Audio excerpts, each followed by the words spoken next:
Speaking of gravity, there are 3 people around the world that actually have created 3-dimensional versions of this shape in their rooms. One is in Oklahoma.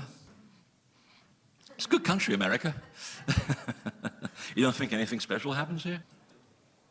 The other one is in Australia, and then there's 2 other physicists in England who've actually built this design as a 3-dimensional model, and they're saying, yes, it actually defies gravity. We're just waiting for the right political moment to bring this out into the public, because right now, it's not a good idea. You know, things have their own time.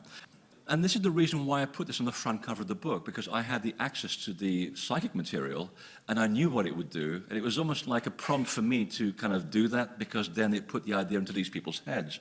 So I'm just a conduit, and these people thought, this is interesting, let's break it apart. And that's how it worked. It worked, the symbol worked subconsciously, and then they thought, hey, aren't that really clever? I just built an anti-gravity device. And that's exactly what the consciousness was saying, that we will work with people in the scientific community who are open to this potential, and we will basically help you move forward your understanding of how the universe really works, because you've hit a wall in your development. I mean, you're still working with combustion engines, for heaven's sake. That's so old, that's so 21st century. You know, we're way ahead of that. Pacific angle of 19.47 degrees, and you think, what the hell is that about?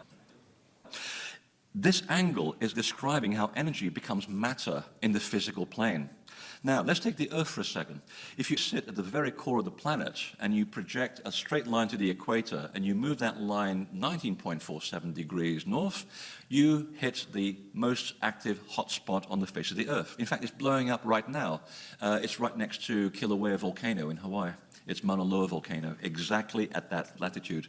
And literally what's happening here is that the Earth is sending up a spiral of electromagnetic energy and gravity, and it basically, when it hits the surface, it manifests as the most active hotspot on the face of the planet. But we're not the only ones where this happened, because if you take a little travel to, let's say, Mars, the biggest shield volcano in the universe at 19.47 degree latitude, the great red spot of Jupiter, 19.7 degrees, and the sun. All those wonderful solar spots that you get, and you got those plasma discharges, they all seem to come from 19.47 degrees of latitude.